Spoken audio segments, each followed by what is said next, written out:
মুসা আলাইহিস সালাম আল্লাহকে একদিন বলছেন, আল্লাহ আপনার সমস্ত সৃষ্টি সবার রিজিকের কথা, খাদ্য দুনিয়ার প্রয়োজন পূরণের কথা আপনার মনে থাকে? আপনি কেমনে মনে রাখেন? আপনি সকলের রিজিক কেমনে দেন? আল্লাহ তাআলা বললেন, মুসা তোমার সামনে একটা বড় পাথর আছে, তোমার হাতে লাঠিটা দিয়ে ওটাতে একটা বাড়ি মারো। তাফসিরে রুহুল মাআনিতে আমি নিজে পড়ছি, আরবি তাফসির।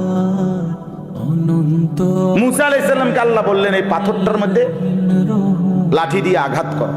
মুসা আলাইহিস সালাম আঘাত করলেন, লাঠির একটা পার্ট মানে একটা অংশ পাথরের ভাঙ্গা পড়েছে।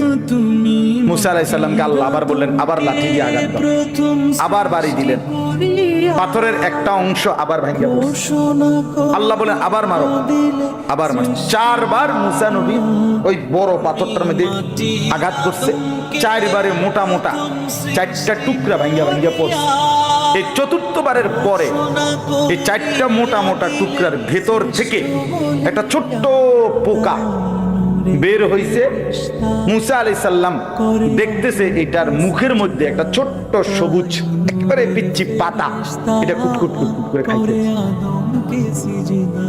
আল্লাহ তাআলা বলছে, মুসা বুদ্ধুর কান লাগাইয়া শোনো ওই পোকাটা কি করে, তুমি বুঝবা কব, শোনো। মুসা নবী কান লাগাইয়া শুনতেছে ওই ছোট্ট পোকাটা যে গভীর পাথরের ভিতরে ছিল, সে বলতেছে, সুবহানা মান ইয়ারানি ওয়ালা ইয়ানসানি, আমার সেই আল্লাহর প্রশংসা করছি যিনি আমাকে সর্বক্ষণ দেখছেন, যিনি আমাকে কখনোই ভোলেন না,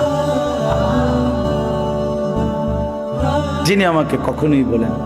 আল্লাহ তাআলা বললেন, মুসা তো এবার দেখো এই পাথর উপর দিয়ে ভাবার কোনো সুযোগ নাই।